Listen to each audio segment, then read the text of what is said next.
Samadhi is an ancient Sanskrit word for which there's no modern equivalent. There's a fundamental challenge with making a film about Samadhi. Samadhi points to something that can't be conveyed on the level of mind.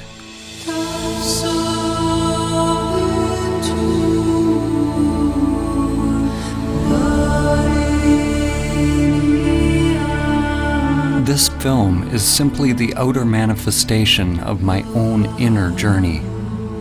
The intention is not to teach you about Samadhi or provide information for your mind, but to inspire you to directly discover your true nature.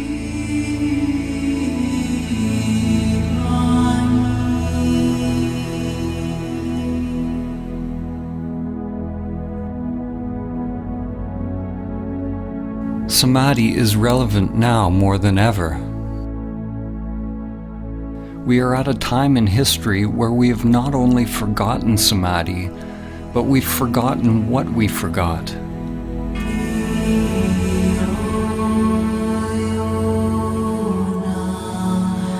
This forgetting is Maya, the illusion of the self.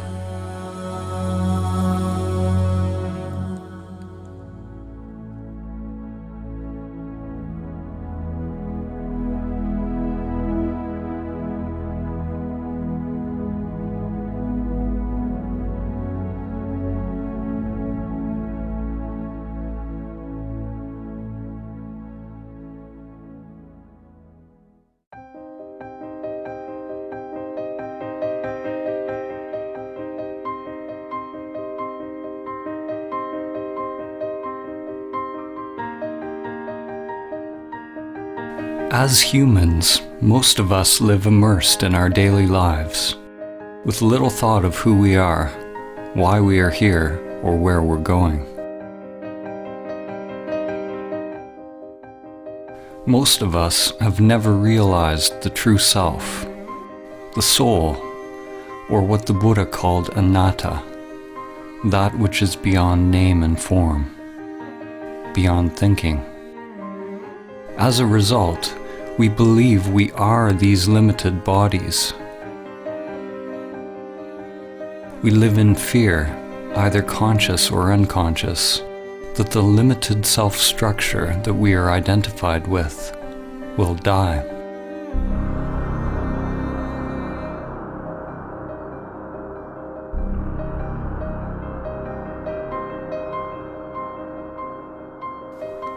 In today's world, the vast majority of people who are engaged in religious or spiritual practices, such as yoga, prayer, meditation, chanting, or any kind of ritual, are practicing techniques which are conditioned, which means they are just part of the ego construct. The seeking and the activity isn't the problem. Thinking you have found the answer in some external form is the problem. Spirituality, in its most common form, is no different than the pathological thinking that is going on everywhere. It is a further agitation of the mind, more human doing as opposed to human being.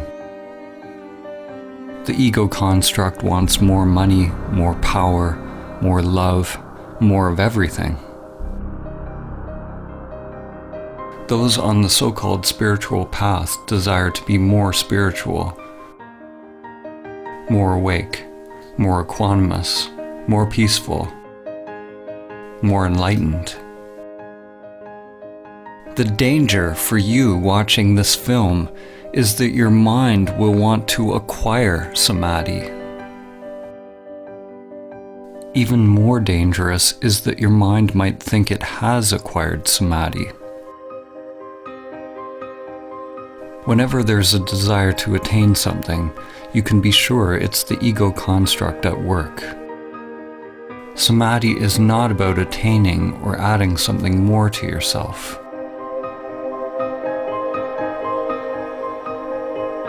To realize Samadhi is to learn to die before you die. Life and death are like yin and yang, an inseparable continuum, endlessly unfolding with no beginning and no end. When we push away death, we also push away life. When you experience the truth directly of who you are, there's no longer any fear of life or death. We're told who we are by our society and our culture. And at the same time, we're slaves to the deeper unconscious biological craving and aversion that governs our choices.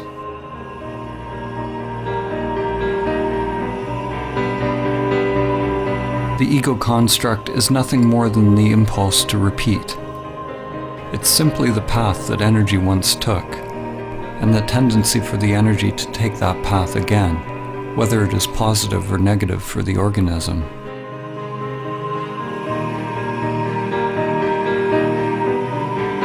There are endless levels of memory or mind, spirals within spirals.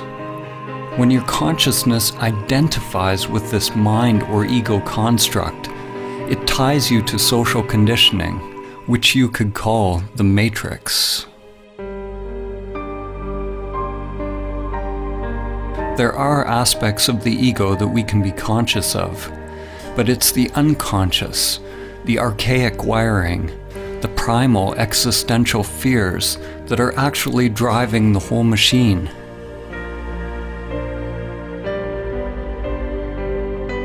Endless patterns of grasping towards pleasure and avoidance of pain are sublimated into pathological behaviors.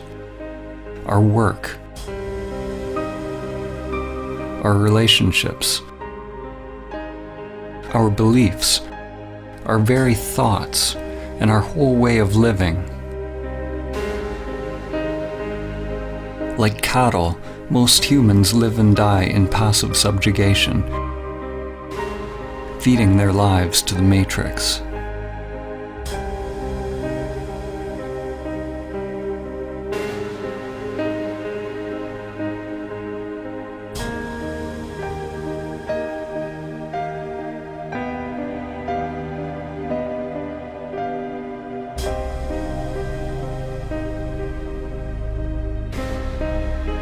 We live lives locked into narrow patterns, lives often filled with great suffering, and it never occurs to us that we can actually become free.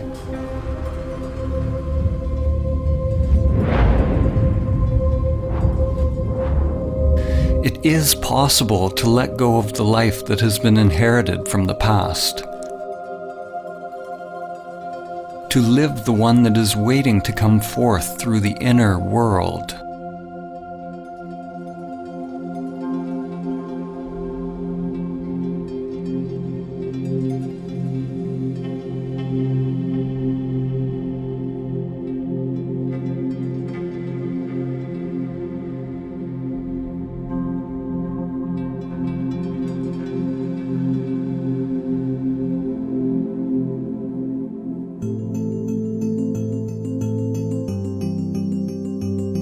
We were all born into this world with biological conditioned structures, but without self-awareness.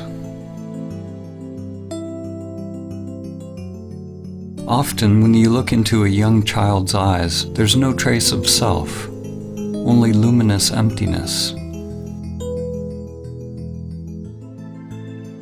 The person one grows into is a mask worn over consciousness. Shakespeare said, "All the world's a stage, and all the men and women merely players."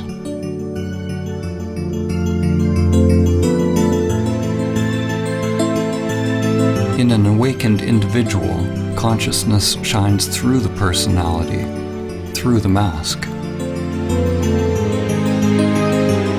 When you are awake, you don't become identified with your character. You don't believe that you are the masks that you are wearing. But nor do you give up playing a role.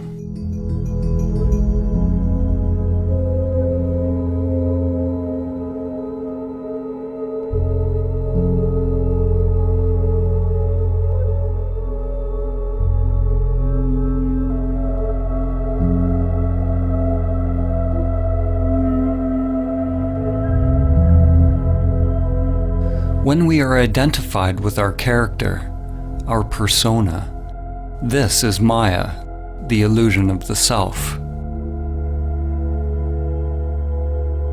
Samadhi is awakening from the dream of your character in the play of life.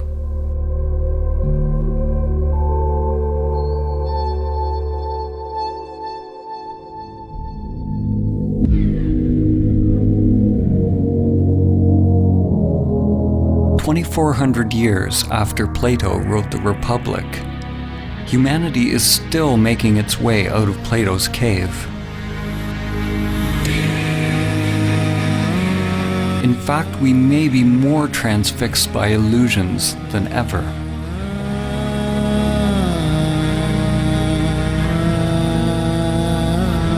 Plato had Socrates describe a group of people who lived chained in a cave all their lives, facing a blank wall. All they could see were shadows projected on the wall by the things passing in front of a fire which was behind them. This puppet show became their world. According to Socrates, the shadows were as close as the prisoners would ever get to seeing reality. Even after being told about the outside world, they continued to believe that the shadows were all that is. Even if they suspected there was something more, they were unwilling to leave what was familiar.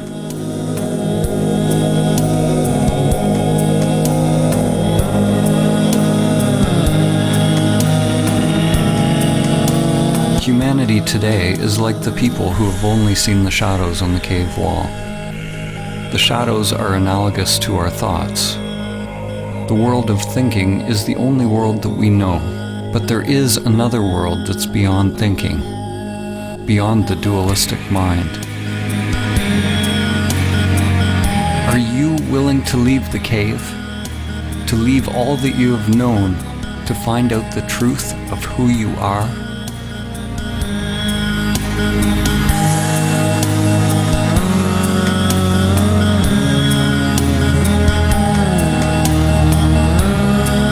In order to experience Samadhi, it's necessary to turn attention away from the shadows, away from the thoughts, towards the light. When a person is only used to darkness, then they must gradually become accustomed to the light.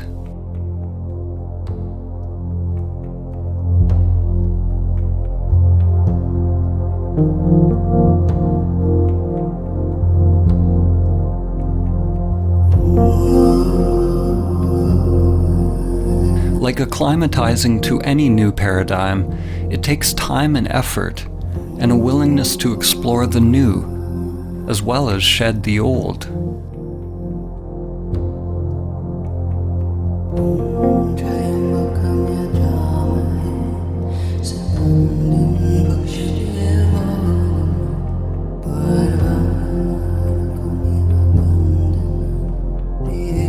The mind can be likened to a trap for consciousness, a labyrinth or a prison.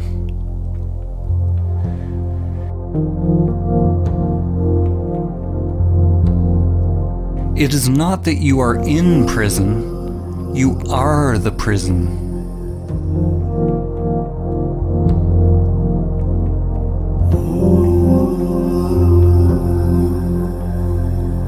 The prison is an illusion. If you are identified with an illusory self, then you are asleep. Once you are aware of the prison, if you fight to get out of the illusion, then you're treating the illusion as if it's real, and you still remain asleep. Except now the dream becomes a nightmare. You'll be chasing and running from shadows forever.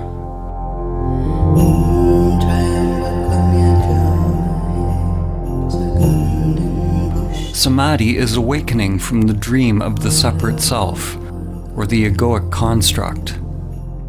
Samadhi is awakening from identification with the prison that I call me.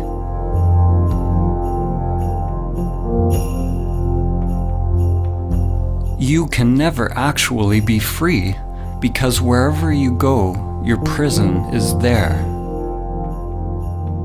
Awakening is not about getting rid of the mind or the matrix. On the contrary, when you're not identified with it, then you can experience the play of life more fully, enjoying the show as it is, without craving or fear. In the ancient teachings, this was called the divine game of Lila, the game of playing in duality.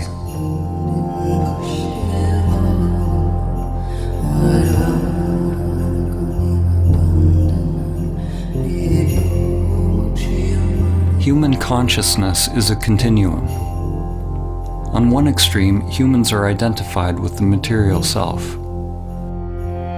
On the other extreme is Samadhi, the cessation of self. Every step we take on the continuum towards Samadhi brings less suffering. Less suffering does not mean life is free from pain. Samadhi is beyond the duality of pain and pleasure. What it means is that there is less mind, less self creating resistance to whatever unfolds. And that resistance is what creates suffering.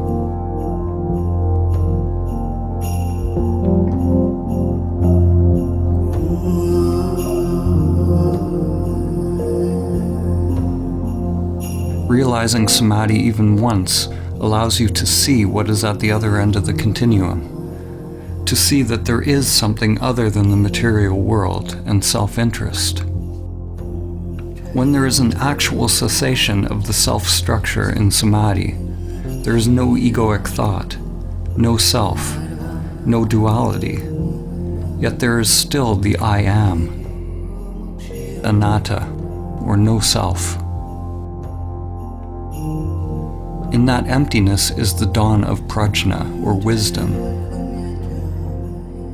The understanding that the immanent self is far beyond the play of duality, beyond the entire continuum.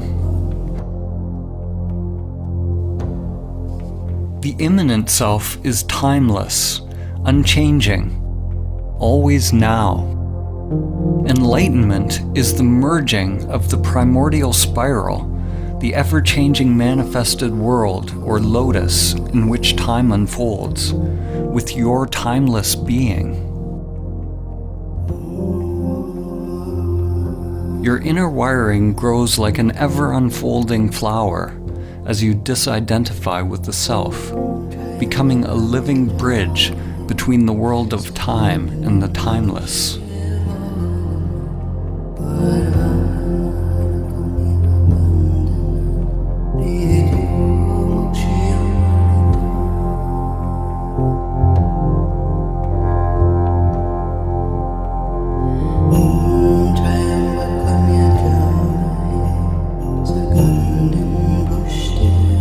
Merely realizing the immanent self is only the beginning of one's path. Most people will have to experience and lose Samadhi countless times in meditation before they are able to integrate it into other facets of life. It's not unusual to have profound insights into the nature of your being during meditation or self-inquiry, only to find yourself once again falling back into old patterns, forgetting the truth of who you are.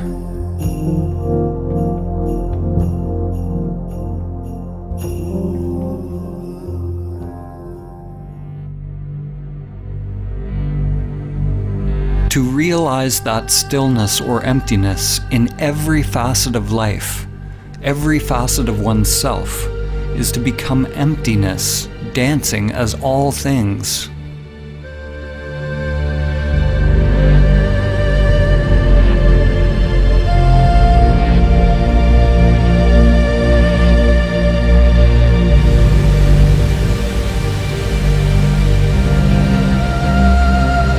Stillness is not something separate from movement.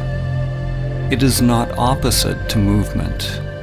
In Samadhi, stillness is recognized to be identical with movement. Form is identical to emptiness. This is nonsensical to the mind, because mind is the coming into being of duality.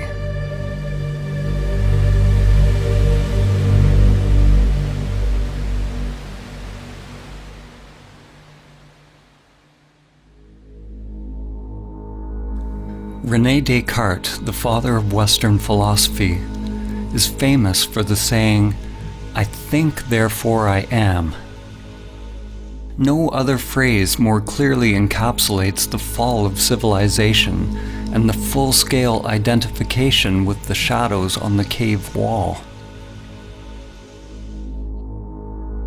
Descartes' error, like the error of almost all humans, was the equating of fundamental being with thinking.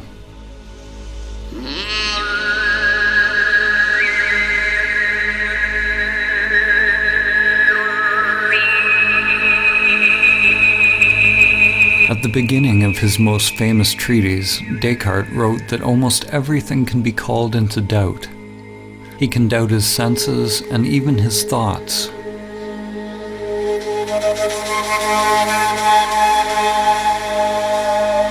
Likewise, in the Kalama Sutra, the Buddha said that in order to ascertain the truth, one must doubt all traditions, scriptures, teachings, and all the content of one's mind and senses. Both of these men started with great skepticism, but the difference was that Descartes stopped inquiring at the level of thinking, while the Buddha went deeper. He penetrated beyond the deepest levels of the mind. Maybe, if Descartes had gone beyond his thinking mind, he would have realized his true nature, and Western consciousness would be very different today. Instead, Descartes described the possibility of an evil demon that could be keeping us under a veil of illusion. Descartes did not recognize this evil demon for what it was.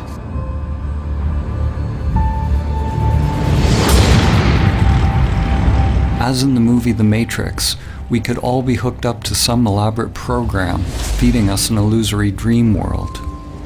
In the movie, humans lived out their lives in the Matrix, while on another level they were merely batteries, feeding their life force to the machines, which used their energy for their own agenda.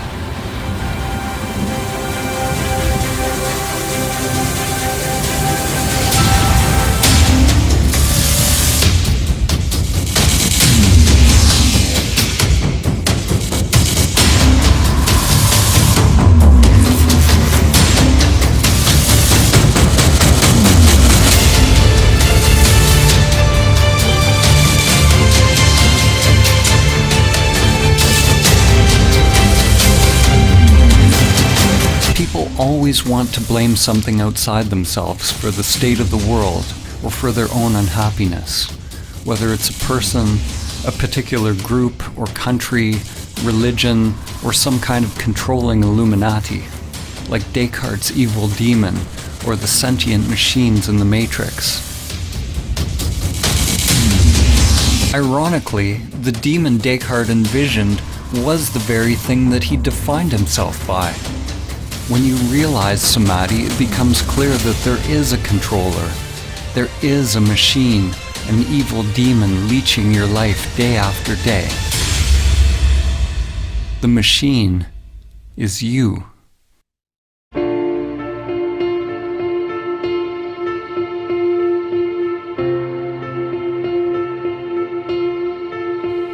Your self-structure is made up of many little conditioned sub-programs, or little bosses.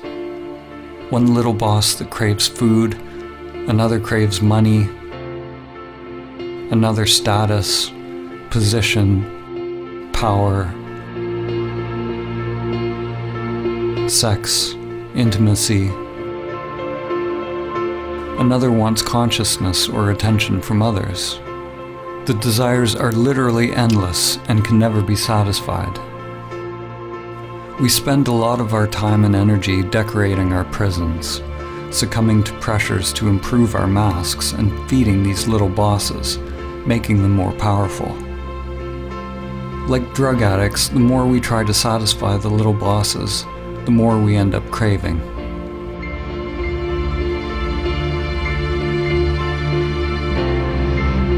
The path to freedom is not self-improvement, or somehow satisfying the self's agenda, but it's a dropping of the self's agenda altogether. Some people fear that awakening their true nature will mean that they lose their individuality and enjoyment of life. Actually, the opposite is true. The unique individuation of the soul can only be expressed when the conditioned self is overcome.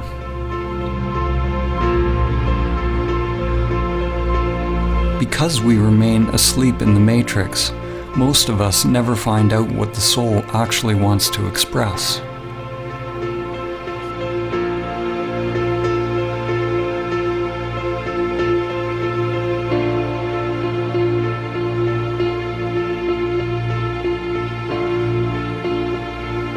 The path to Samadhi involves meditation, which is both observing the conditioned self, that which changes, and realizing your true nature, that which does not change.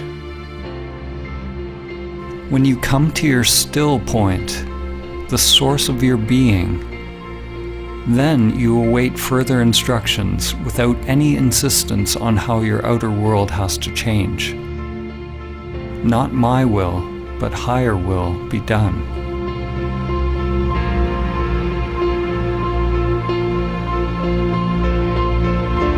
If the mind only tries to change the outer world to conform with some idea of what you think the path should be, it's like trying to change the image in a mirror by manipulating the reflection. To make the image in a mirror smile, you obviously can't manipulate the reflection. You have to realize the you that is the authentic source of the reflection. Once you realize the authentic self, it doesn't mean that anything on the outside necessarily needs to change. What changes is the conscious, intelligent inner energy, or prana, which is freed from conditioned patterns and becomes available to be directed by the soul. You can only become aware of the soul's purpose when you are able to watch the conditioned self and its endless pursuits, and let them go.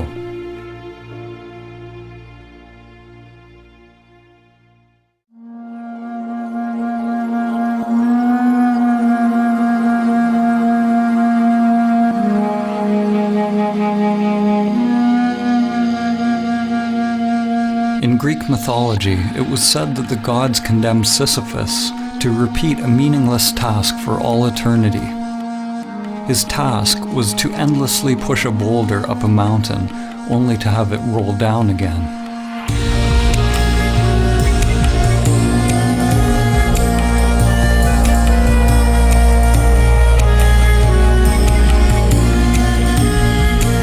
The French existentialist and Nobel Prize-winning author, Albert Camus, saw the situation of Sisyphus as a metaphor for humanity.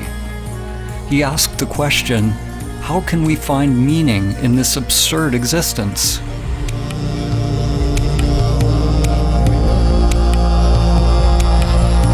As humans, we are toiling endlessly, building for a tomorrow that never arrives. And then we die.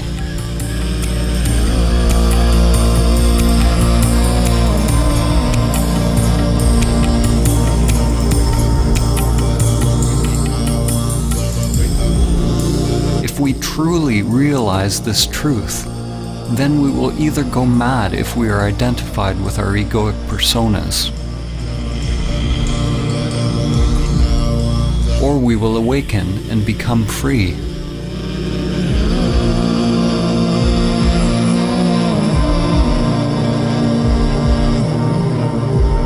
We can never succeed in the outer struggle because it's just a reflection of our inner world. The cosmic joke, the absurdity of the situation becomes clear when there's a complete and utter failure of the egoic self to awaken through its futile pursuits.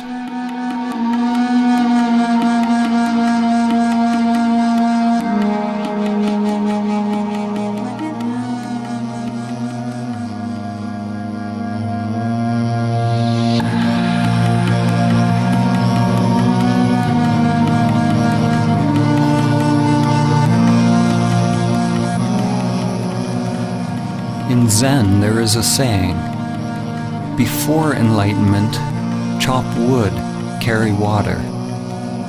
After enlightenment, chop wood, carry water.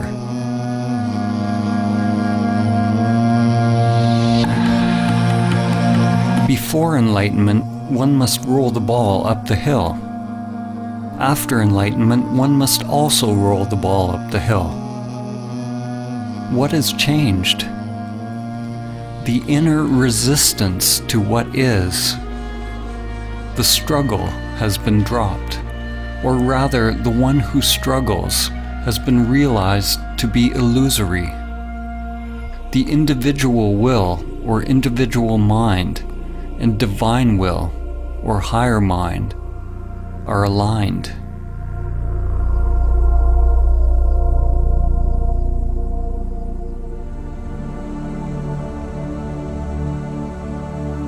Samadhi is ultimately a dropping of all inner resistance to all changing phenomena without exception. The one who is able to realize inner peace, irrespective of circumstance, has attained true Samadhi. You drop resistance not because you condone one thing or another, but so that your inner freedom is not contingent on the outer. It's important to note that when we accept reality as it is, it doesn't necessarily mean that we stop taking action in the world, or we become meditating pacifists. Actually, the opposite can be true. When we're free to act without being driven by unconscious motives, then it is possible to act in alignment with the Tao, with the full force of our inner energy behind us.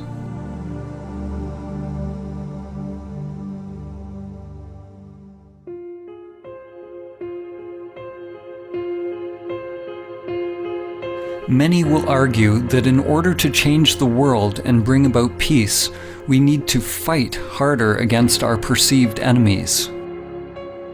Fighting for peace is like shouting for silence.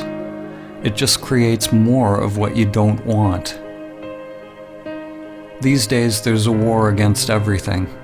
A war against terror, a war against disease, a war against hunger.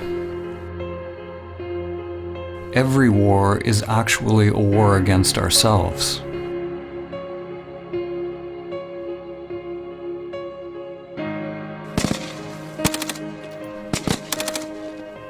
The fight is part of a collective delusion. We say that we want peace, but we continue to elect leaders who engage in war. We lie to ourselves, saying that we are for human rights, but continue to buy products made in sweatshops. We say we want clean air, but we continue to pollute. We want science to cure us of cancer, but won't change our self-destructive habitual behaviors that make us more likely to be sick. We delude ourselves that we are promoting a better life. We don't want to see our hidden parts that are condoning suffering and death. The belief that we can win a war against cancer, hunger, terror, or any enemy that was created by our own thinking and behavior actually lets us continue to delude ourselves that we don't have to change the way we operate on this planet. The inner world is where the revolution must first take place. Only when we can directly feel the spiral of life within will the outer world come into alignment with the Tao. Until then, Anything we do will add to the chaos already created by the mind. War and peace arise together in an endless dance. They are one continuum. One half cannot exist without the other. Just as light cannot exist without dark, and up cannot exist without down. The world seems to want light without darkness, fullness without emptiness, happiness without sadness.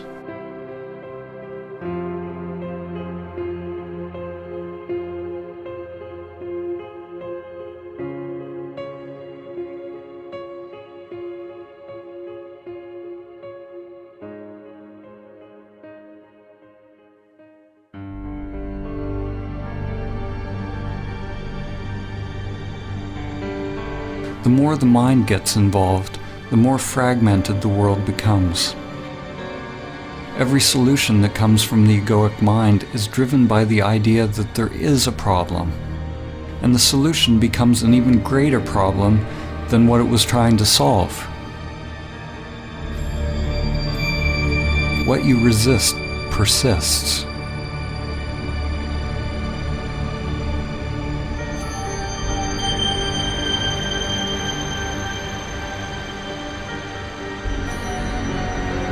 Human ingenuity creates new antibiotics, only to find nature getting more cunning as bacteria get stronger. Despite our best efforts in the ongoing fight, the prevalence of cancer is actually increasing. The number of hungry people in the world steadily grows. The number of terrorist attacks worldwide continues to rise.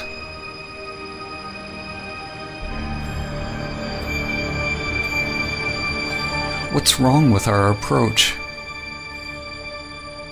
Like the sorcerer's apprentice from Goethe's poem, we have taken hold of a great power, but we do not have the wisdom to wield it.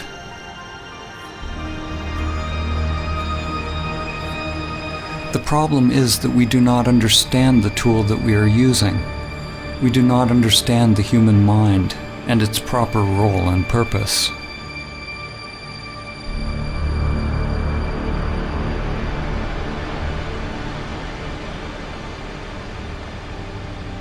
The crisis is born of the limited, conditioned way in which we think, the way we feel and experience life.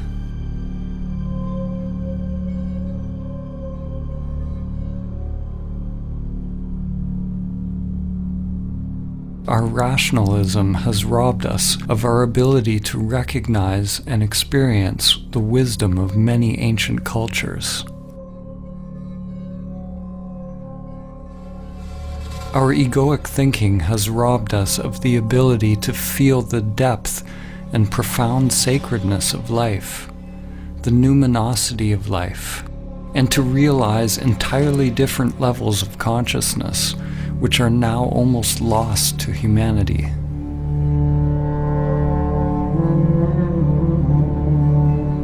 In the ancient Egyptian tradition, netters were archetypal forms whose characteristics could be embodied by those who purified their physical and spiritual bodies in such a way that they were fit to house higher consciousnesses.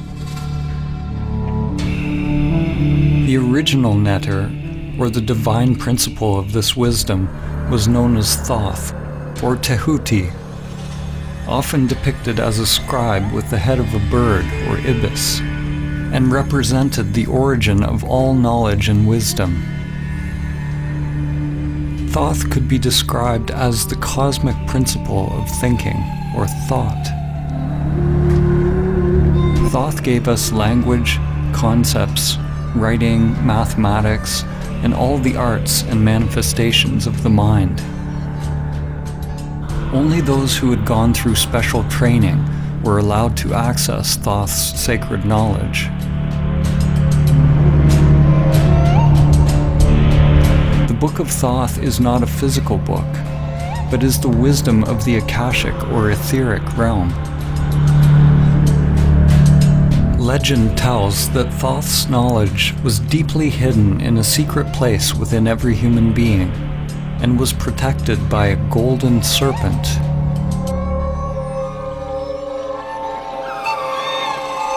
The archetypal or perennial myth of the serpent or dragon guarding a treasure is one that permeates many cultures and has been called by names such as Kundalini Shakti, Chi, Holy Spirit, and inner energy. The golden serpent is the egoic construct, which is bound in the inner energies, and until it's mastered and overcome, the soul will never be able to attain the true wisdom. It was said that the Book of Thoth brought nothing but suffering to any individual who read it, even though they would find the secrets of the gods themselves and all that is hidden within the stars. What must be understood is that the book brought suffering to any individual who read it, any ego that tried to control it. In the Egyptian tradition, awakened consciousness was represented by Osiris. Without this awakened consciousness, any knowledge or understanding attained by the limited self would be dangerous, disconnected from higher wisdom. The eye of Horus had to be open. The esoteric meaning that we find here is similar to the more familiar story of the fall in the Garden of Eden. The Book of Thoth parallels the tree of knowledge of good and evil, whose fruit Adam and Eve were tempted to eat.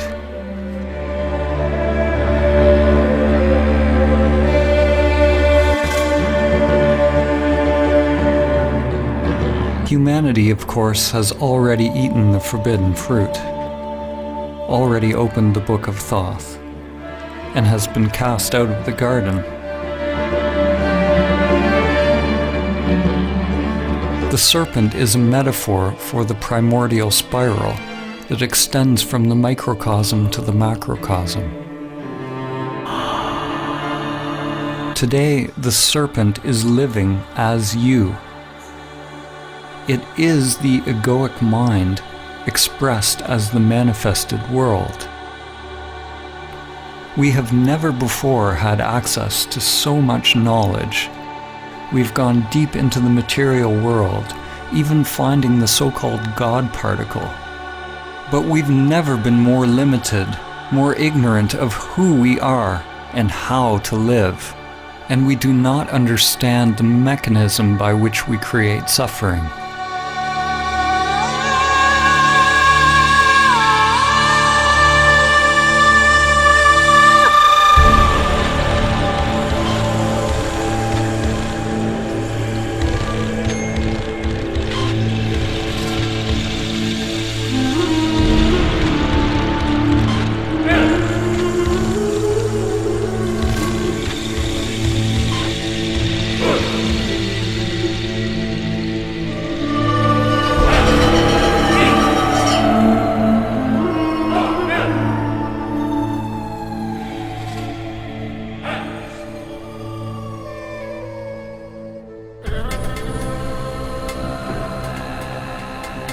Our thinking has created the world as it is now.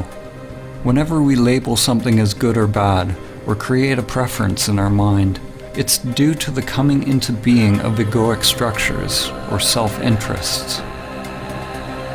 The solution is not to fight for peace or conquer nature, but to simply recognize the truth that the very existence of the ego structure creates duality, a split between self and other, mine and yours, man and nature, inner and outer. The ego is violence. It requires a barrier, a boundary from the other in order to be. Without the ego, there's no war against anything. There's no hubris. There's no overreaching nature to create profit.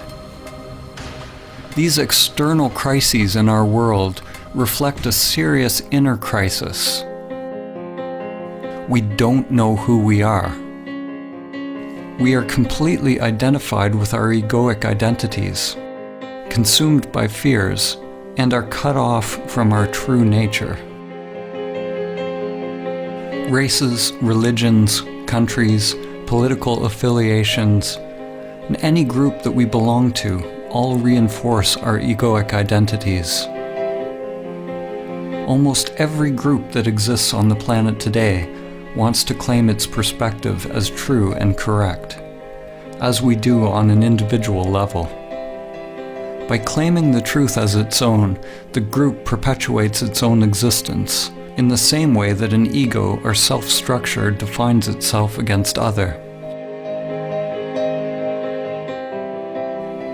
Now, more than ever, different realities and polarized belief systems are coexisting on Earth. It is possible for different people to experience completely different thoughts and emotional reactions to the very same external phenomena.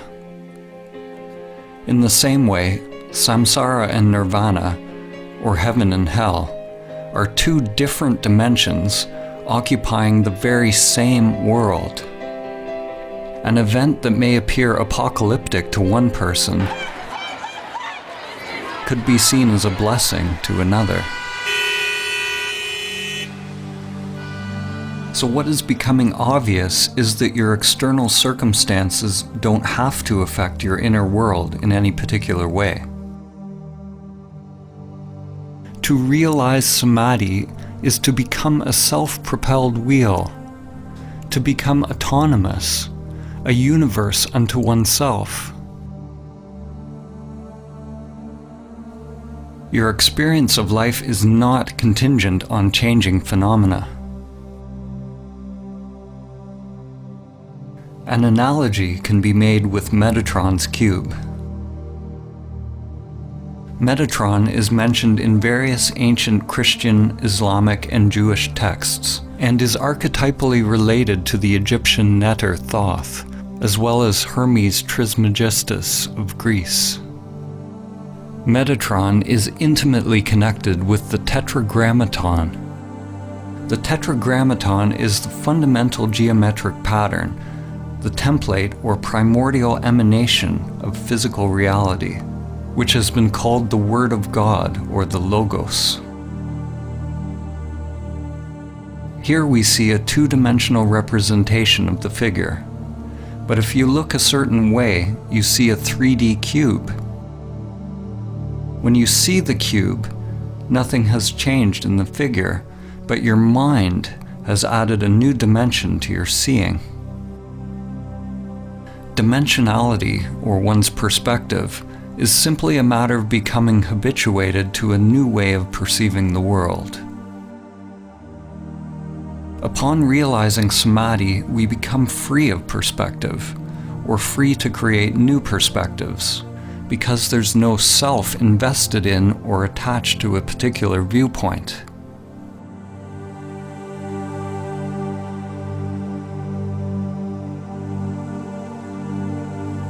The greatest minds in human history have often pointed to levels of thought beyond the limited self-structure.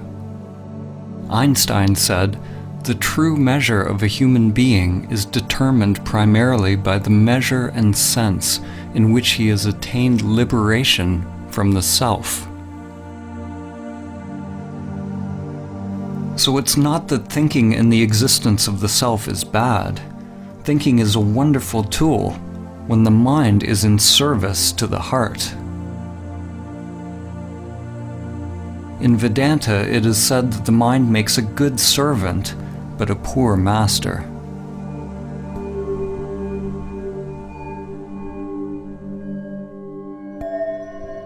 The ego perpetually filters reality through language and labels, and is constantly judging, preferring one thing over another. When the mind and senses are your master, they will create endless suffering, endless craving and aversion, locking us into the matrix of thinking.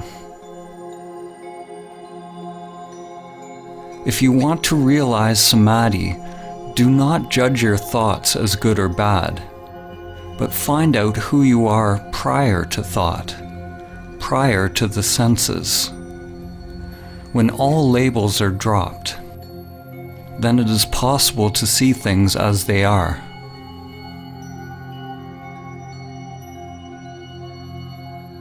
The moment a child is told what a bird is, if they believe what they're told, then they never see a bird again.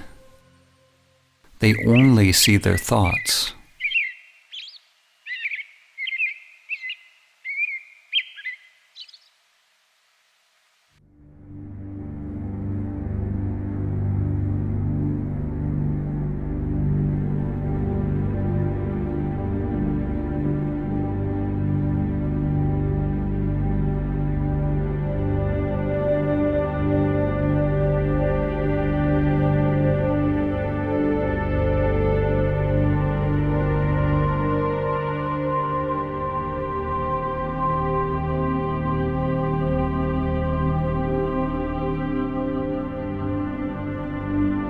Most people think that they are free, conscious, and awake.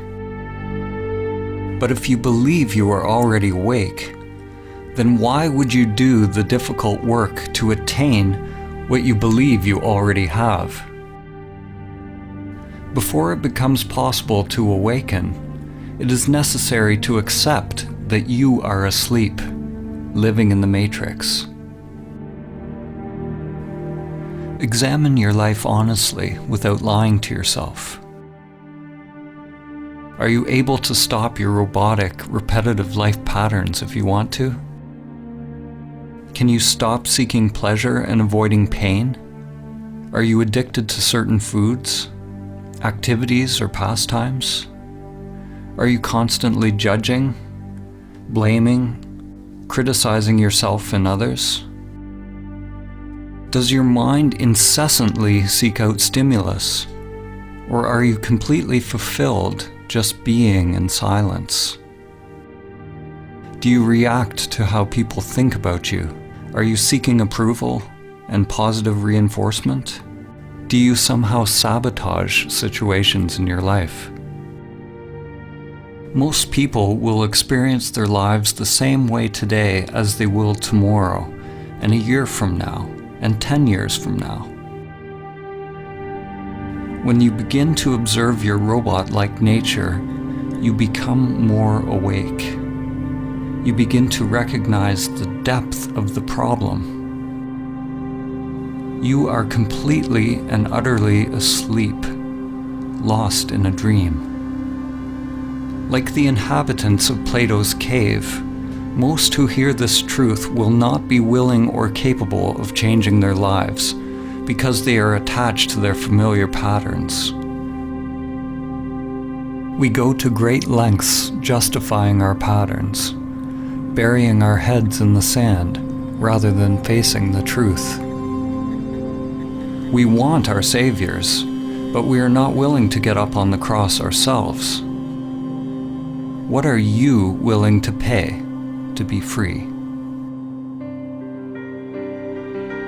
Realize that if you change your inner world, you must be prepared to change the outer life. Your old structure and your old identity must become the dead soil out of which new growth comes.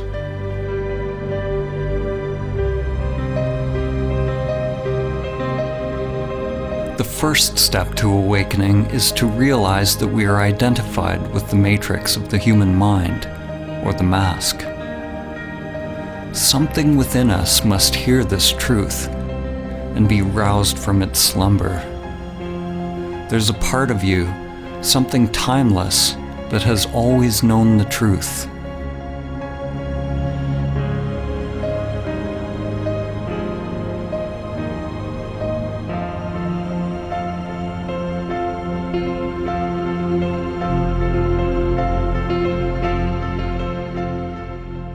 The matrix of the mind distracts us, entertains us, keeps us endlessly doing, consuming, grasping, in a cycle of craving and aversion with constantly changing forms, keeping us from the flowering of our consciousness, our evolutionary birthright, which is Samadhi. Pathological thinking is what passes for normal life.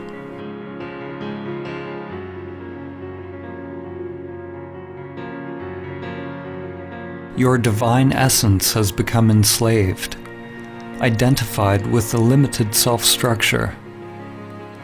The great wisdom, the truth of who you are, is buried deep within your being.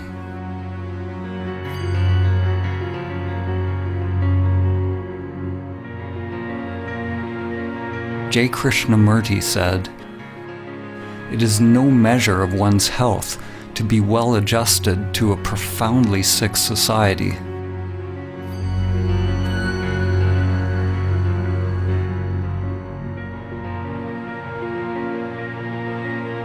Identification with the egoic mind is the sickness, and Samadhi is the cure.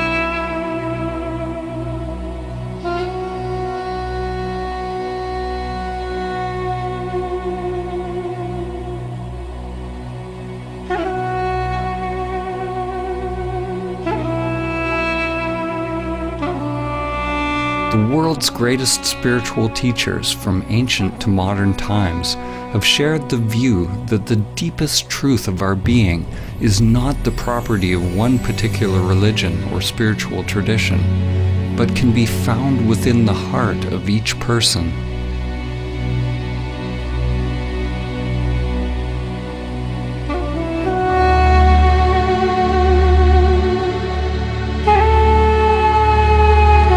Poet Rumi said, "Where is that moon that never rises or sets?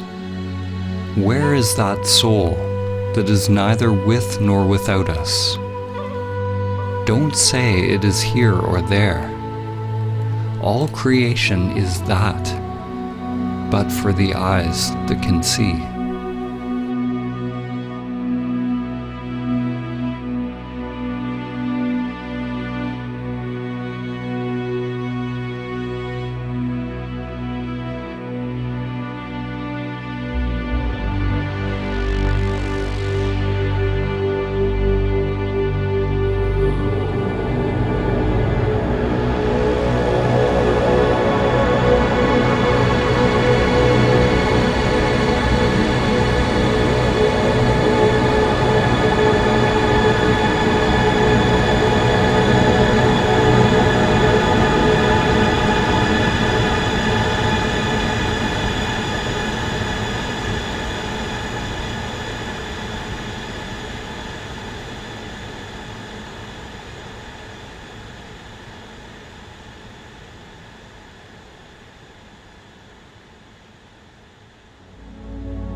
In the story of the Tower of Babel, humanity fragmented into countless languages, beliefs, cultures, and interests. Babel means literally the gate of God. The gate is our thinking mind, our conditioned structures. For those who come to realize their true nature, their essence beyond name and form, they are initiated into the great mystery of what lies beyond the gate.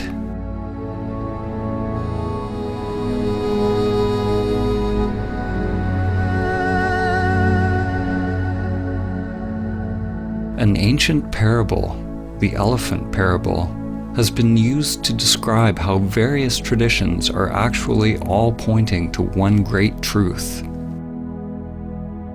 A group of blind people are each touching a different part of an elephant, getting a certain impression of what an elephant is.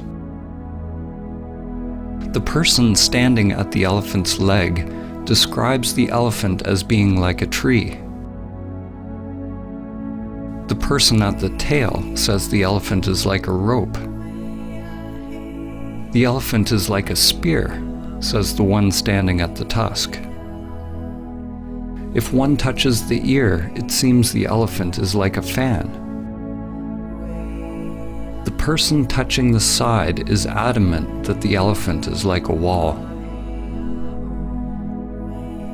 The problem is, we touch our piece of the elephant, and we believe our experience is the only truth. We don't acknowledge or appreciate that each person's experience is a different facet of the same animal.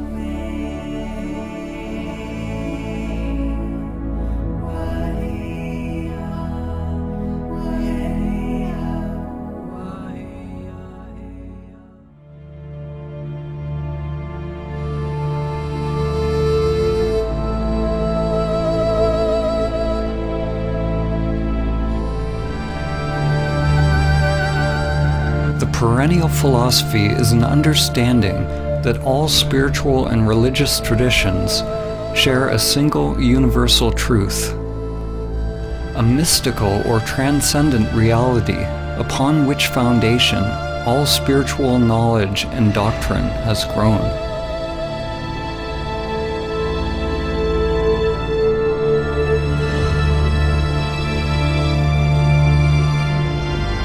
Swami Vivekananda summed up the perennial teaching when he said, "The end of all religions is the realizing of God in the soul. That is the one universal religion." In this film, when we use the word God, it is simply a metaphor for the transcendent, pointing to the great mystery beyond the limited egoic mind. To realize one's true self or immanent self is to realize one's divine nature. Every soul has the potential to manifest a new higher level of consciousness, to awaken from its slumber and its identification with form.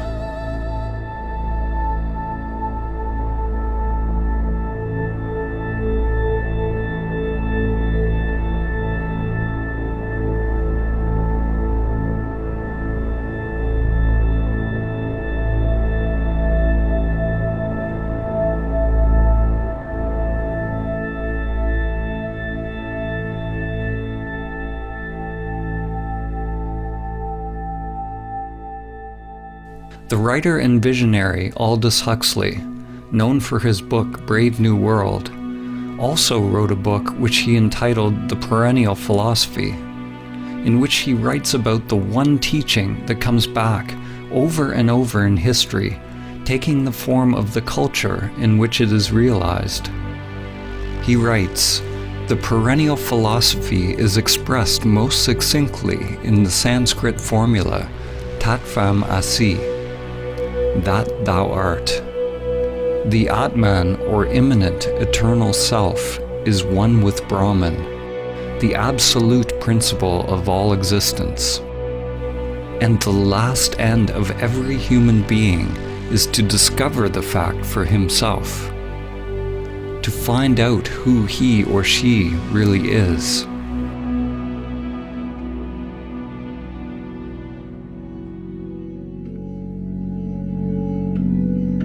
Each tradition is like a facet of a jewel, reflecting a unique perspective of the same truth, while at the same time echoing and illuminating each other.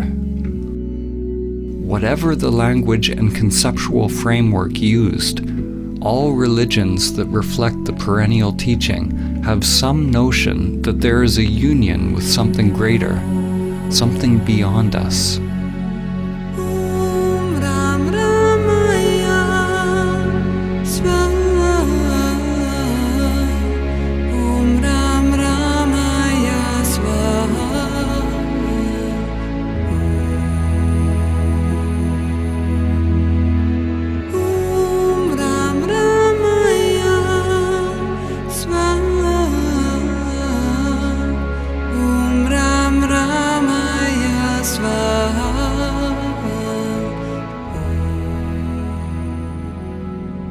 It is possible to learn from and integrate the teachings from one or many sources without identifying a sense of self with them. It is said that all true spiritual teachings are simply fingers pointing to the transcendent truth. If we hold on to the dogma, the teaching, for comfort, we will be stunted in our spiritual evolution. To realize truth beyond any concept is letting go of all clinging and attachment. Letting go of all religious concepts.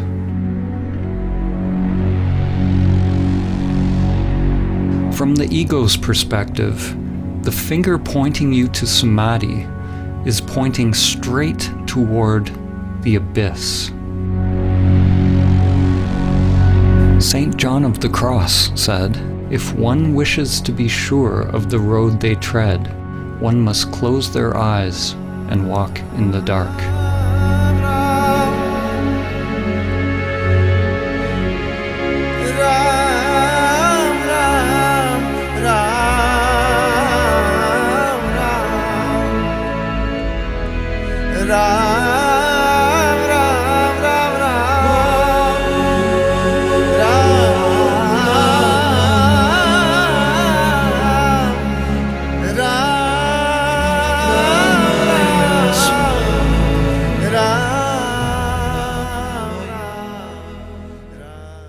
Samadhi begins with a leap into the unknown.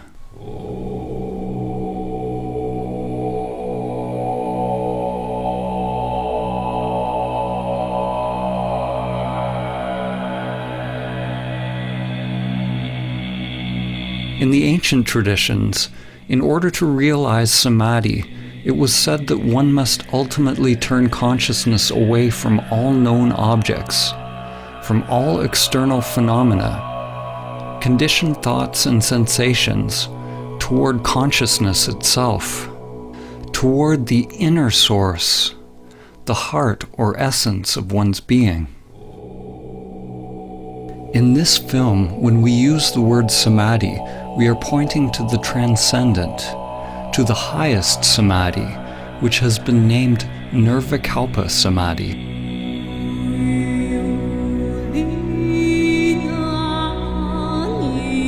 In Nirvikalpa Samadhi, there is a cessation of self-activity, of all seeking and doing. We can only speak about what falls away as we approach it, and what reappears when we return from it. There is neither perception nor non-perception, neither thing nor no thing, neither consciousness nor unconsciousness. It is absolute, unfathomable, and inscrutable to the mind.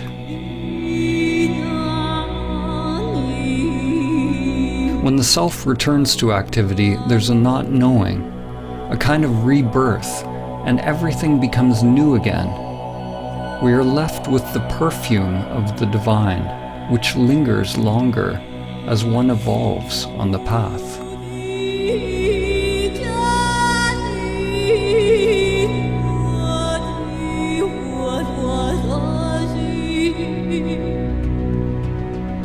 There are numerous types of samadhi described in the ancient traditions, and language has created much confusion over the years.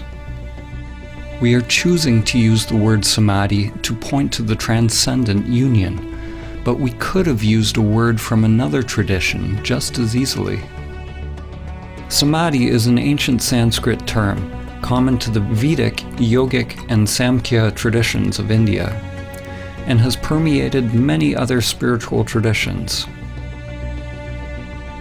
Samadhi is the 8th limb of Patanjali's 8 limbs of yoga, and the 8th part of the Buddha's Noble Eightfold Path. The Buddha used the word nirvana, the cessation of vana, or the cessation of self-activity. Patanjali described yoga or samadhi as chitta vritti nirodha, the Sanskrit meaning cessation of the whirlpool or spiral of mind. It is a disentangling of consciousness from the entire matrix or creatrix of mind.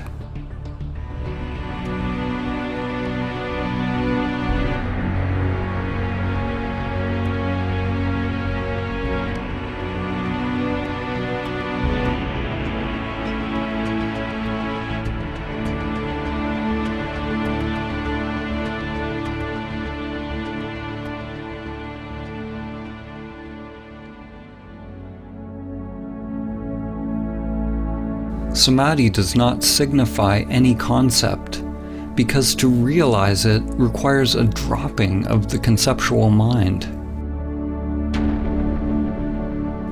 Different religions have used various words to describe the divine union. In fact, the word religion itself means something similar. In Latin, religare means to rebind or reconnect. It's a similar meaning to the word yoga, which means to yoke, to unite the worldly with the transcendent. In Islam, it is reflected in the ancient Arabic meaning of the word Islam itself, which means submission or supplication to God. It signifies a total humbling or surrender of the self-structure. Christian mystics such as Saint Francis of Assisi, Saint Teresa of Avila, and Saint John of the Cross describe a divine union with God, the kingdom of God within. In the Gospel of Thomas, Christ said, "The kingdom is not here or there. Rather, the kingdom of the Father is spread out upon the earth, and men do not see it."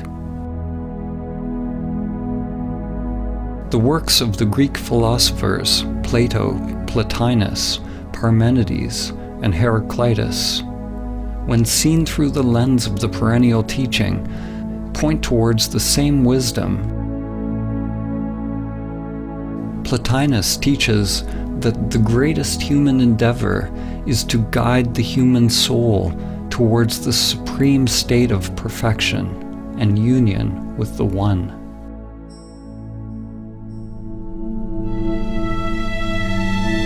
The Lakota medicine and holy man, Black Elk, said, "The first peace, which is the most important, is that which comes within the souls of men when they realize their relationship, their oneness with the universe and all its powers, and when they realize that at the center of the universe dwells Great Spirit, and that this center is really everywhere.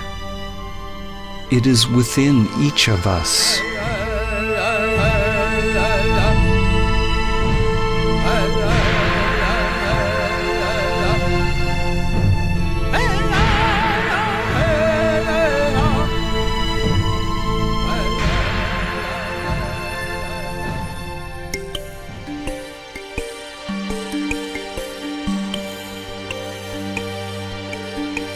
On the path to awakening, unless we are in Samadhi, there are always two polarities, two doorways one can enter. Two dimensions, one towards pure consciousness, the other towards the phenomenal world. The upward current toward the Absolute, and the downward current toward Maya and all that is manifested, both seen and unseen.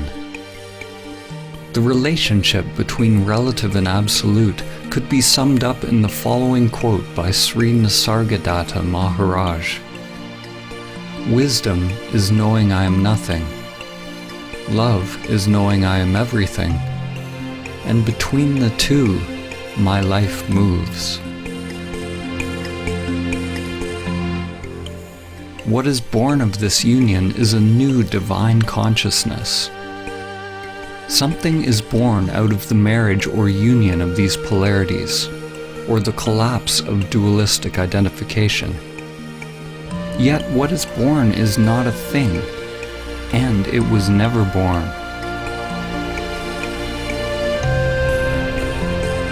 Consciousness flowers, creating something new, creating what you could call a perennial trinity. God the Father, the transcendent, unknowable and changeless, is united with the divine feminine, which is everything that changes. This union brings about an alchemical transformation, a kind of death and rebirth. In the Vedic teachings, the divine union is represented by two fundamental forces, Shiva and Shakti. The names and faces of the various gods change throughout history, but their fundamental attributes remain. What is born out of this union is a new divine consciousness, a new way of being in the world. Two polarities inseparably one, a universal energy that is without center, free of limitation. It is pure love. There is nothing to be gained or lost, because it is utterly empty, but absolutely full.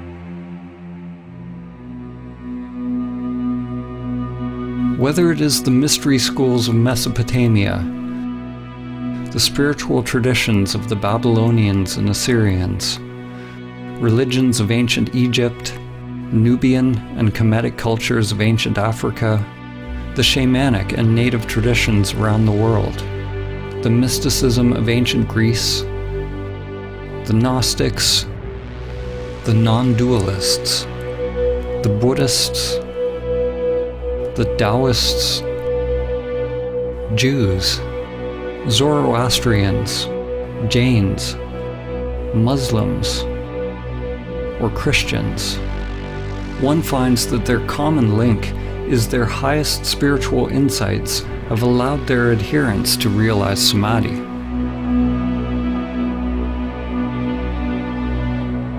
The actual word Samadhi means something like to realize the sameness or oneness in all things.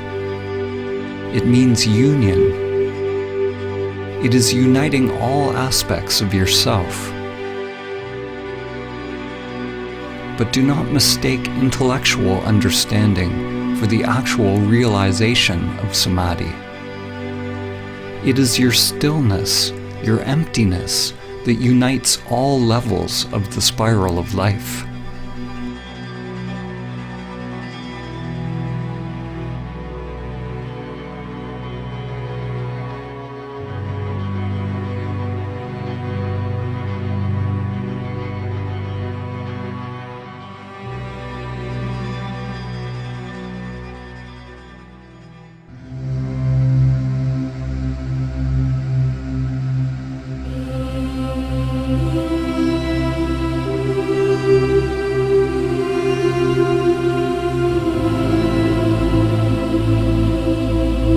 It is through the ancient teaching of Samadhi that humanity can begin to understand the common source of all religions and come into alignment once again with the spiral of life, Great Spirit, Dhamma, or the Tao.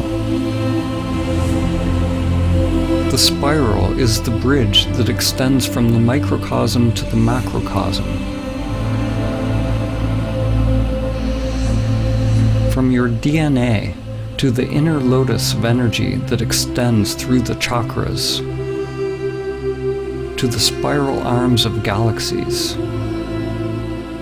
Every level of soul is expressed through the spiral as ever-evolving branches, living, exploring.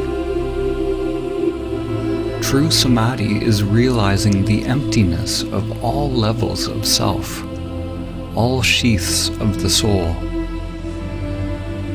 The spiral is the endless play of duality and the cycle of life and death.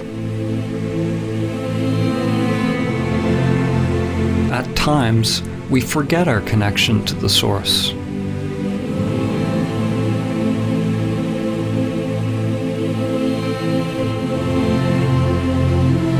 The lens we look through is very small, and we identify with being a limited creature creeping upon the earth, only to once again complete the journey back to the Source, to the center that is everywhere.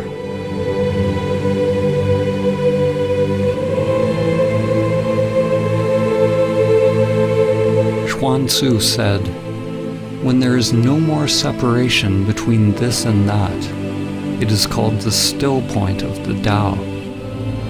At the still point, in the center of the spiral, one can see the infinite in all things.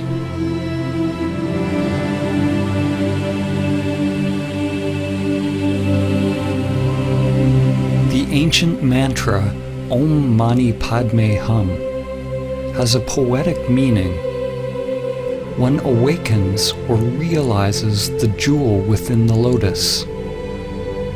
Your true nature awakens within the soul, within the world, as the world.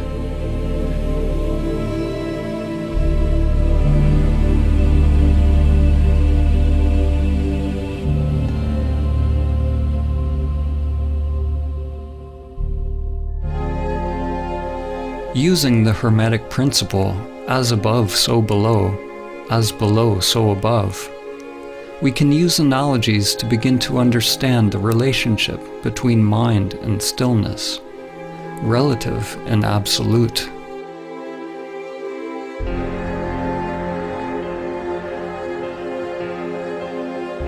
A way to begin to grasp the non-conceptual nature of Samadhi is to use the analogy of the black hole. A black hole is traditionally described as a region of space with a massive gravitational field so powerful that no light or matter can escape.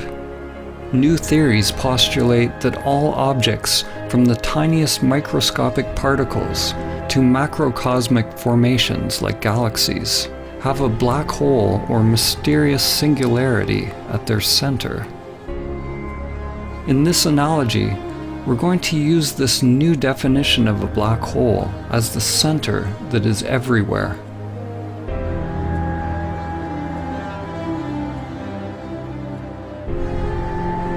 In Zen, there are many poems and koans that bring us face to face with the gateless gate. One must pass the gateless gate to realize Samadhi. An event horizon is a boundary in space-time beyond which events cannot affect an outside observer, which means that whatever is happening beyond the event horizon is unknowable to you. You could say that the event horizon of a black hole is analogous to the gateless gate. It is the threshold between the self and no self. There is no me that passes the event horizon. In the center of a black hole is the one-dimensional singularity containing the mass of billions of suns in an unimaginably small space, effectively an infinite mass, literally a universe in something infinitesimally smaller than a grain of sand. The singularity is something unfathomable, beyond time and space. According to physics, movement is impossible. The existence of things is impossible. Whatever it is, it does not belong to the world of perception. Yet it cannot be described as merely stillness. It is beyond stillness and movement. When you realize the center that is everywhere and nowhere, duality breaks down. Form and emptiness, time and the timeless. One could call it a dynamic stillness or a pregnant emptiness within the center of absolute darkness. The Taoist teacher Lao Tzu said, "Darkness within darkness, the gateway to all understanding."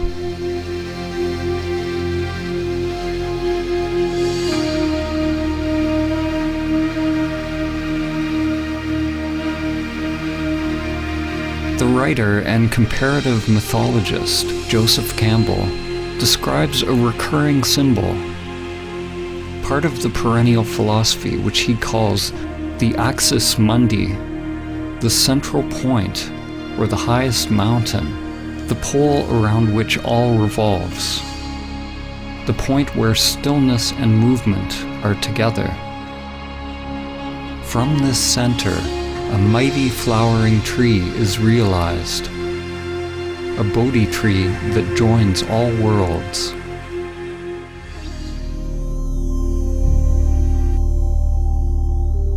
Just as a sun gets sucked into a black hole, when you approach the great reality, your life starts to revolve around it, and you begin to disappear.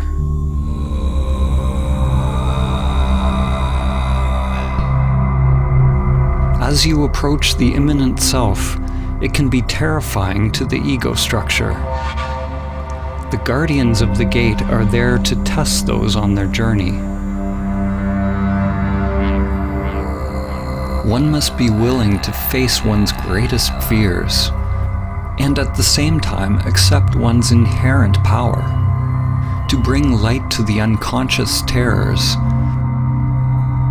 and the hidden beauty within. If your mind is not moved, if there's no self reacting, then all phenomena produced by the unconscious arises and passes away. This is the point in the spiritual journey where faith is most needed. What do we mean by faith? Faith is not the same as belief.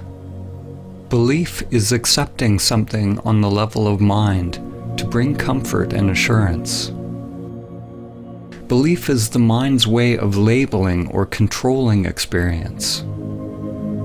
Faith is actually the opposite. Faith is staying in the place of complete not knowing, accepting whatever arises from the unconscious. Faith is surrendering to the pull of the singularity, to the dissolving or dismantling of the self in order to pass the gateless gate.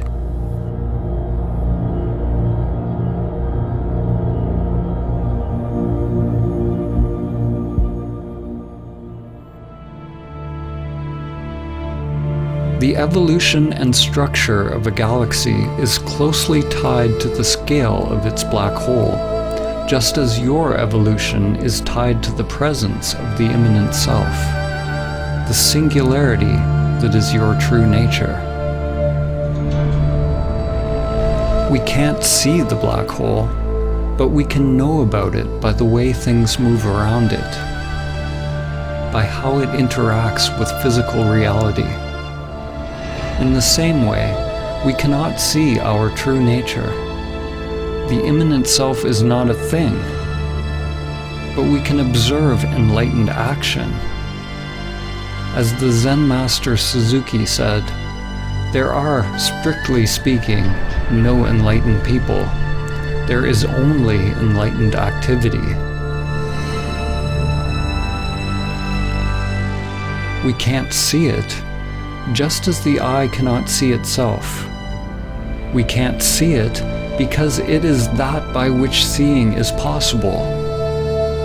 Like the black hole, Samadhi is not nothingness, and neither is it a thing.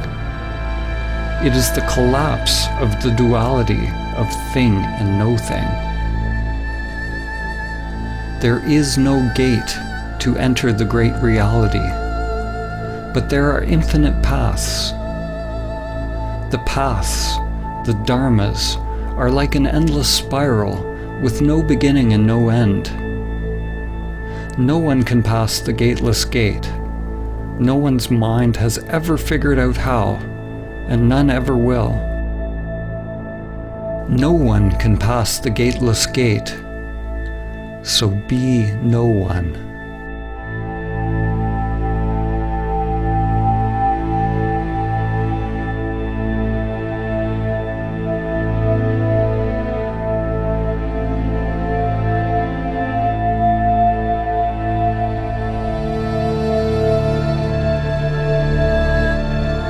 Samadhi is the pathless path, the golden key.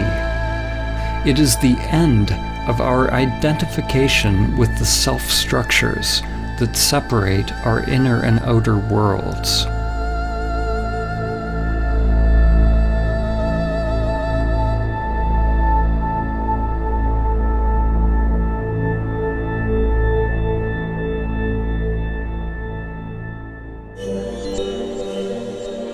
There are many developmental models which describe the layers or levels of the self-structure.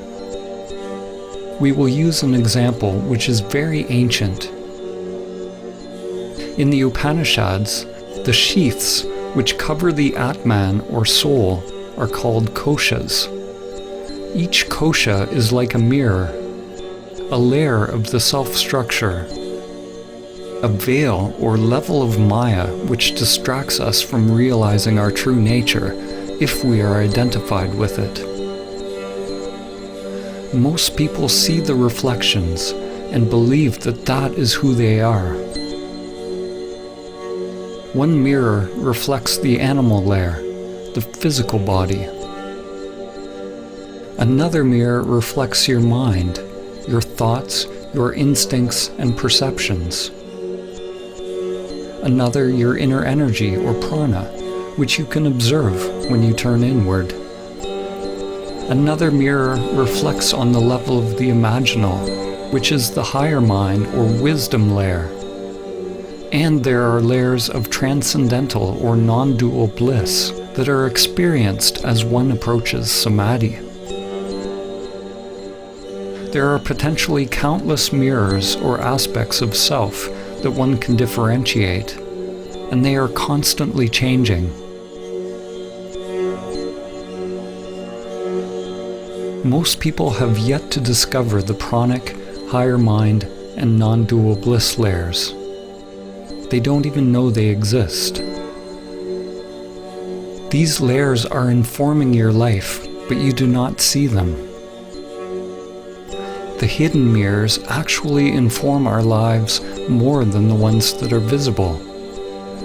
They are unseen because for most people they are not fully illuminated by consciousness. Like Indra's net of jewels, the mirrors all reflect each other, and the reflections reflect every other reflection infinitely. A change on one level simultaneously affects all levels.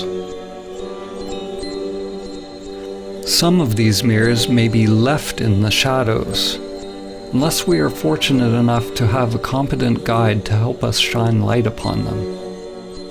The truth is, we don't know what we don't know. Now, imagine that you shatter all the mirrors. There's nothing reflecting you back to yourself. Where are you?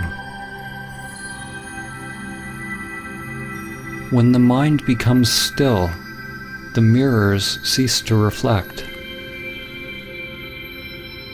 There is no more subject and object. But do not mistake the primordial state for nothingness or oblivion. The immanent self is not something, but neither is it nothing.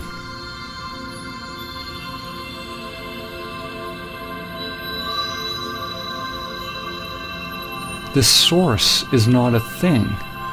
It is emptiness or stillness itself. It is an emptiness that is the source of all things. Form is realized as exactly emptiness. Emptiness is realized as exactly form.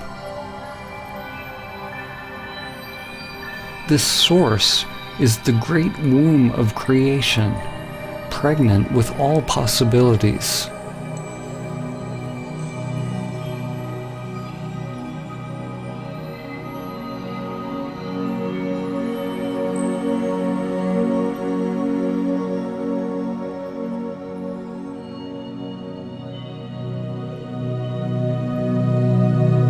Samadhi is the awakening of impersonal consciousness. Just as when you are having a dream, upon awakening you realize that everything in the dream was just in your mind. Upon realizing Samadhi, it is realized that everything in this world is happening within levels upon levels of energy and consciousness. It is all mirrors within mirrors, dreams within dreams. The you that you think you are is both the dream and the dreamer.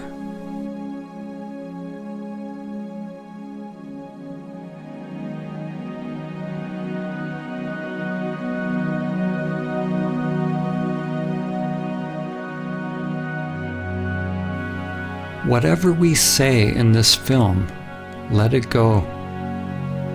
Don't capture it with the mind. The soul is dreaming the dream of you. The dream is everything that is changing, but it is possible to realize the changeless.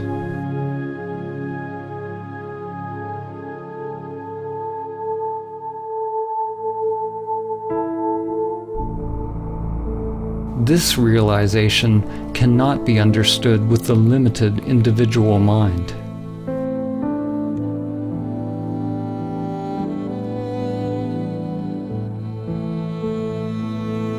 When we return from Nirvikalpa Samadhi, the mirrors begin to reflect again, and it is realized that the world you now think you are living in is actually you.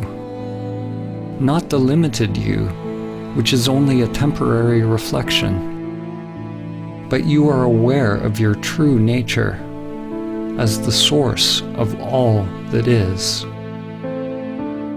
This dawning of higher wisdom, the embryo, prajna, or gnosis, is what is born out of Samadhi. According to the book of Job, Hokmah, or wisdom, comes from nothingness. This point of wisdom is both infinitely small and yet encompasses the whole of being, but it remains incomprehensible until it is given shape and form in the palace of mirrors, called Bina, the womb carved out by higher wisdom, which gives shape to the embryonic spirit of God. Bushmaya Ned Kadashmak Tiete Malkutak Dewe Tavianak Aikanat Bushmaya of Bona.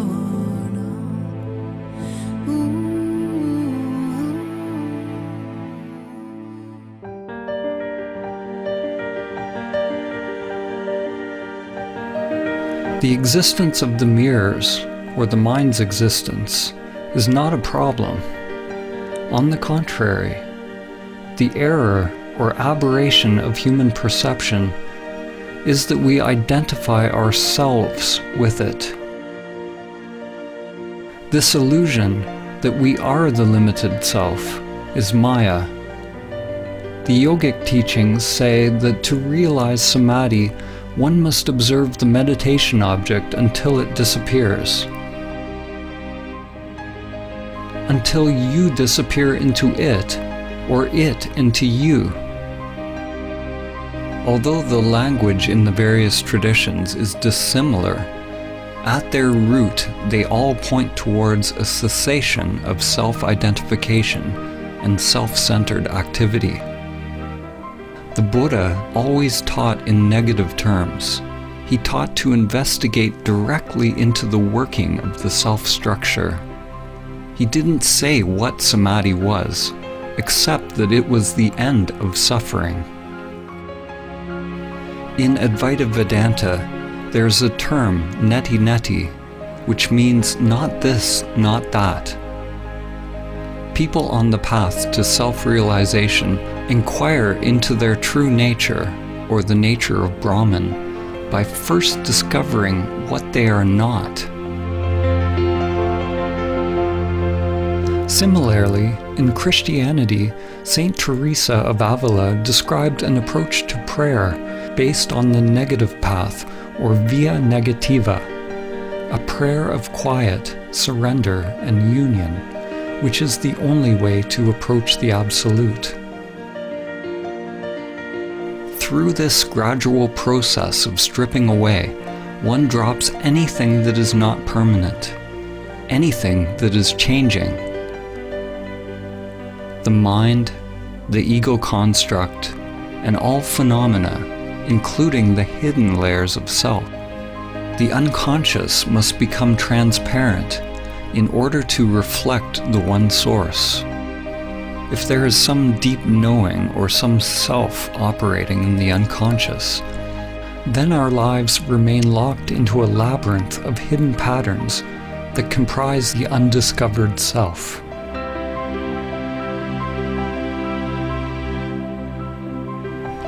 When all layers of self are revealed as empty, then one becomes free from the self, free from all concepts.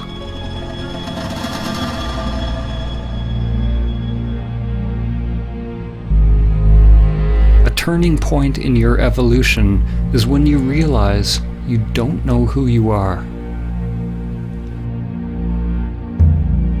Who experiences the breath? Who experiences the taste?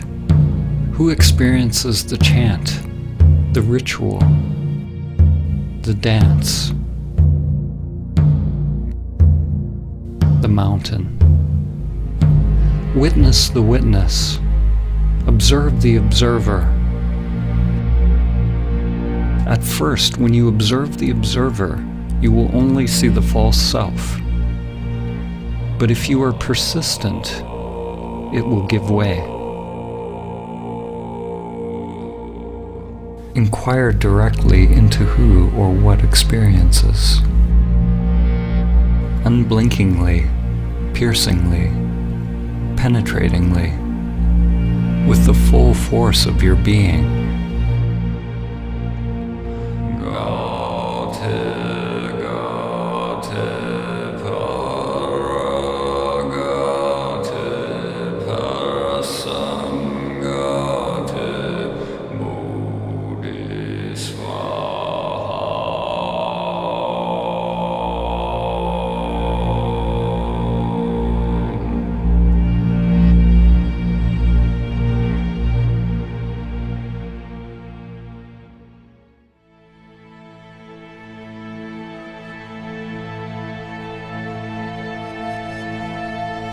There is no self that awakens. There is no you that awakens. What you are awakening from is the illusion of the separate self, from the dream of a limited you. To talk about it is meaningless. There must be an actual cessation of the self to realize directly what it is. And once it is realized, there is nothing that can be said about it. As soon as you say something, you are back in the mind. I have already said too much.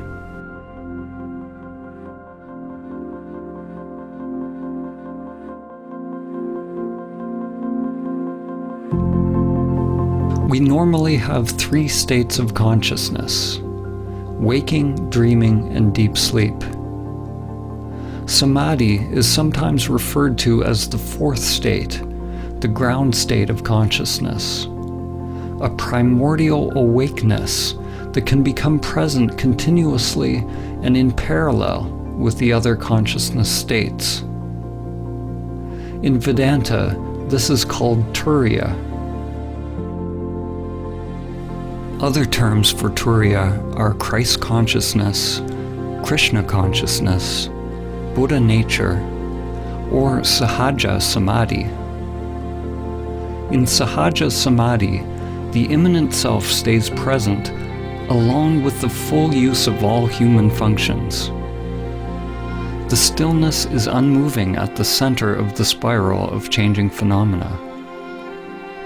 Thoughts, feelings, sensations, and energy revolve around it at the circumference, but the degree of stillness, or I-amness, remains during outer activity, exactly as in meditation. It is possible that the immanent self will remain present, even during deep sleep, that your awareness of I am does not come and go, even as states of consciousness change.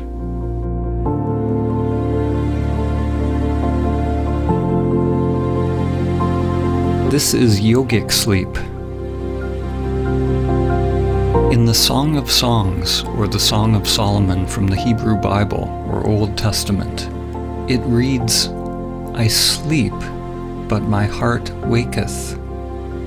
This realization of the eternal, impersonal consciousness is reflected in the words of Christ when he said, "Before Abraham was, I am."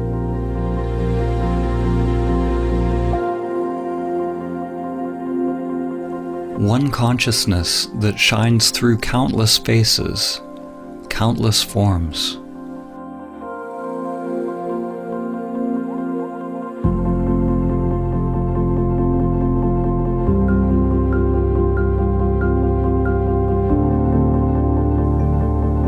At first, it's like a fragile flame born out of the polarities within you. Masculine, penetrating consciousness with a surrender or opening of feminine energy. It is delicate and easily lost, and one must take great care to protect it and keep it alive until it is mature.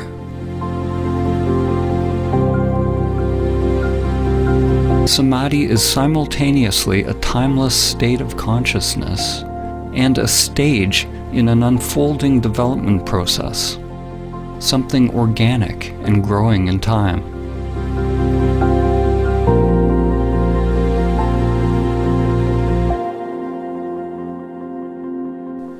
As one spends more and more time in Samadhi, in the now, in the timeless, one takes more and more direction from the heart, the soul or Atman, and less from the conditioned structure.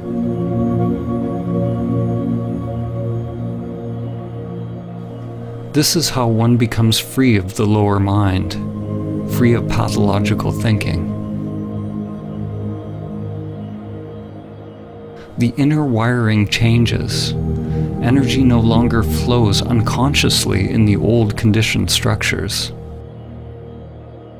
which is another way of saying one is no longer identified with the self-structure, with the outer world of form.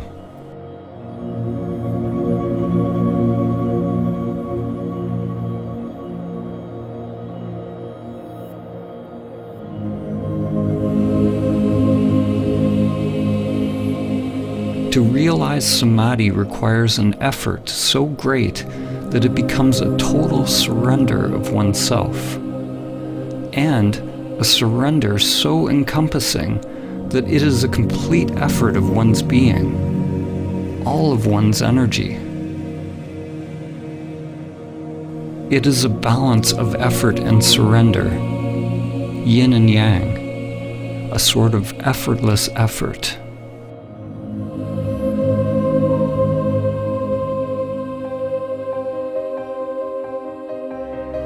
The Indian mystic and yogi Paramahamsa Ramakrishna said, "Do not seek illumination unless you seek it as one whose hair is on fire seeks a pond." You seek it with your whole being. During one's ego-transcending practice, it takes great courage, vigilance, and perseverance to keep the embryo alive. To not fall back into the patterns of the world. It takes a willingness to go against the current, against the inexorable crush of the matrix and the grinding wheels of samsara. Every breath, every thought, every action must be for realizing the source. Samadhi is not realized by effort, nor is it effortless. Let go of effort and non-effort. It's a duality that only exists in the mind. The actual realization of Samadhi is so simple, so undifferentiated, that it is always misconstrued through language, which is inherently dualistic. There is only one primordial consciousness that awakens as the world, but it has been obscured by many layers of mind. Like the sun hidden behind the clouds, as each layer of mind is dropped, one's essence is revealed. As each layer of mind is dropped, people call it a different samadhi. They give names to different experiences or different types of phenomena.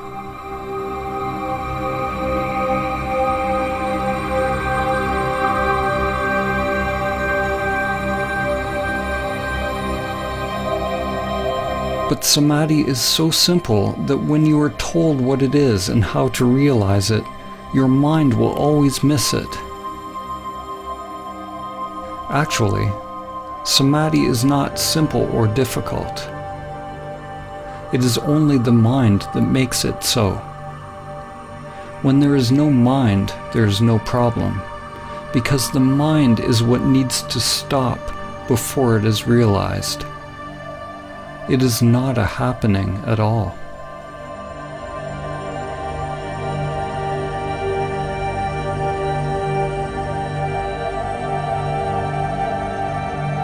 The most concise teaching of Samadhi is perhaps found in this phrase: be still and know.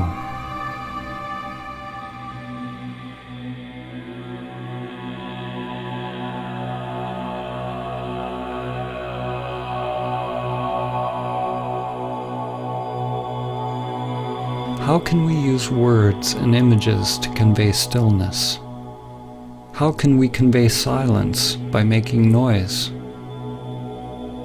Rather than talking about samadhi as an intellectual concept, this film is a radical call to inaction.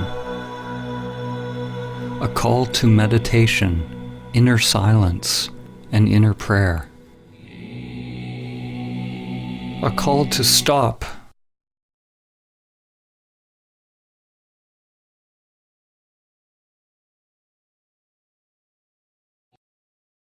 Stop everything that is driven by the pathological, egoic mind. Be still and know.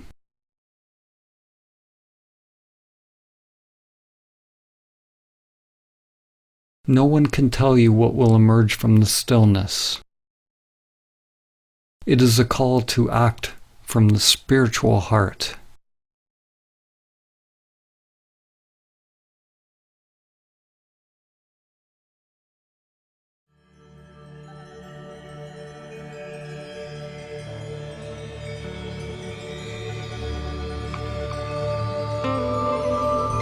It's like remembering something ancient.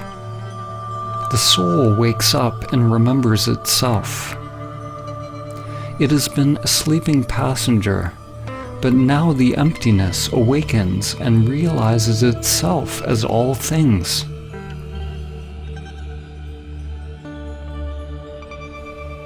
You can't imagine what samadhi is with the limited egoic mind. Just as you can't describe to a blind person what color is. Your mind can't know.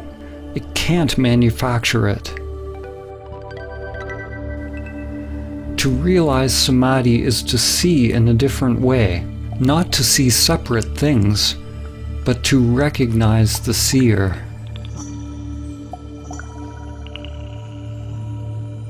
Saint Francis of Assisi said, "What you are looking for is what is looking." Once you have seen the moon, you can recognize it in every reflection. The true self has always been there. It is in everything, but you have not realized its presence. When you learn to recognize and abide as the true self, beyond the mind and senses, it is possible to experience awe at the most mundane. We become awe.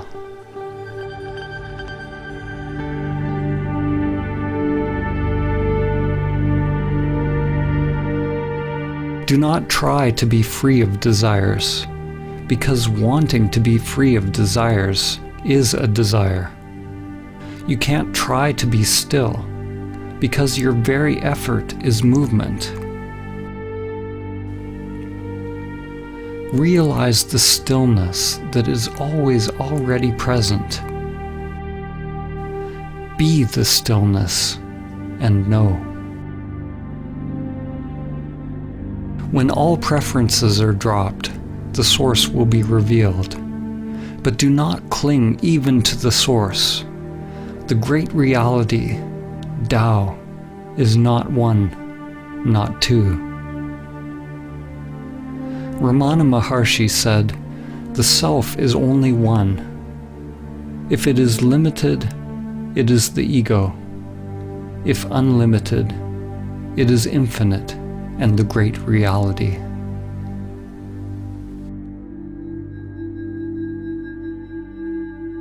If you believe what is being said, you've missed it. If you disbelieve, you've also missed it. Belief and disbelief operate on the level of mind. They require a knowing.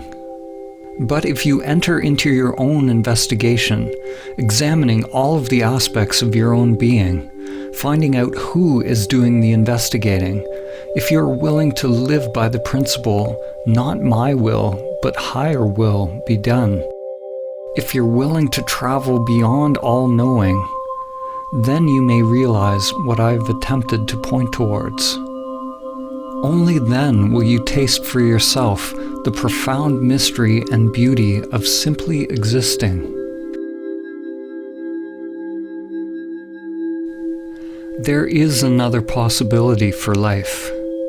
There is something sacred, unfathomable, that can be discovered in the still depths of your being, beyond concepts, beyond dogmas, beyond conditioned activity and all preferences. It is not acquired by techniques, rituals, or practices. There is no how to get it. There's no system. There's no way to the way.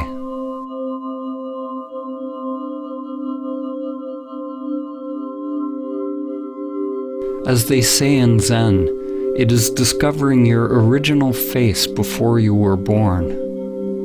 It is not about adding more to yourself. It is becoming a light unto oneself, a light that dispels the illusion of the self. Life will always remain unfulfilled, and the heart will always remain restless, until it comes to rest in that mystery beyond name and form.